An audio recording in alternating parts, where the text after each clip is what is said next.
নমস্কার বন্ধুরা। আজকে তোমাদের আমি একটা কথা বলবো। আমি চিত্তরঞ্জন রেলওয়েতে গিয়েছিলাম, লোকোমোটিভসে একটা ইন্টারভিউ ছিল। তাই ভাবলাম আজকে তোমাদের সাথে শেয়ার করি, যাতায়াতের সুবিধা হতে পারে। বিভিন্ন রকম বিভিন্নভাবে তো যাই। আমার বাড়ি হুগলি, তাই আমি ব্যান্ডেল থেকে গিয়েছিলাম। তো হাওড়া থেকেও যাওয়া যায়। যেমন হাওড়া থেকে গেলে পূর্বা এক্সপ্রেস পাবে, সকাল 8টায় ছাড়বে। মুজাফফরপুর এক্সপ্রেস আছে সকাল 11টা 15-য়। কুম্ভ এক্সপ্রেস আছে দুপুর 1টা। পাটনা আছে দুপুর 2টো 15। মিথিলা আছে 3টে 50। অমৃতসর আছে, বাগ আছে, জয়নগর আছে। এছাড়াও শিয়ালদা থেকেও যাওয়া যায়। বালিয়া এক্সপ্রেস আছে দুপুর 1টা 40-এ ছাড়বে। গঙ্গাসাগর আছে 5টা 45 সন্ধ্যা।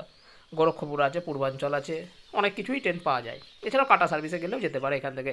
বর্ধমান থেকে আসানসোল, আসানসোল থেকে এবার ওদিকে গাদা লোকাল আছে, যে কোনো লোকালে যাওয়া যায়। আমি বর্ধমান থেকে ঝাঁঝা লোকালটা ধরেছিলাম। তো ঝাঁঝা লোকাল দিয়ে গিয়েছি।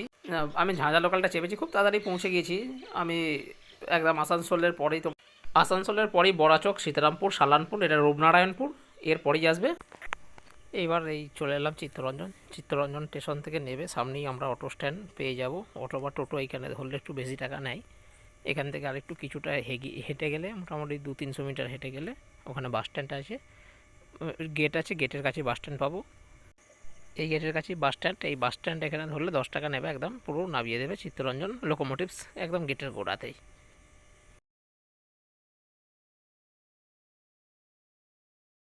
এর ভিতরে অনেক কিছু দেখার আছে, কিন্তু আমার সময় ছিল না, রাত্রি হয়ে গেছিলো, তাই আমি আর ঢুকতে পারিনি। আশা করি যে আর সমস্যা হবে না, তোমরা এইভাবে যেতে পারো, কোনো সমস্যা হবে না।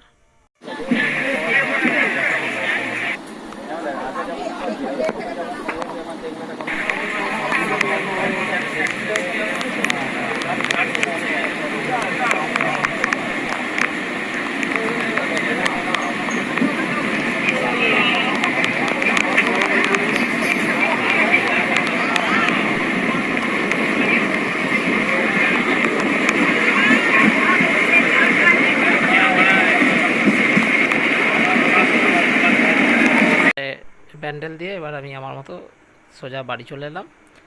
তো বন্ধু, আমি সবাইকার সাহায্যের জন্য এটা দিলাম, যাতে সবাই ভালোভাবে যেতে পারে, কোনো সমস্যা না হয়। আমি আমার মতো বলেছি, তো ভুল ত্রুটি থাকলে মার্জনা করে দেবেন। নমস্কার বন্ধুরা, ধন্যবাদ সকলকে। Thank you.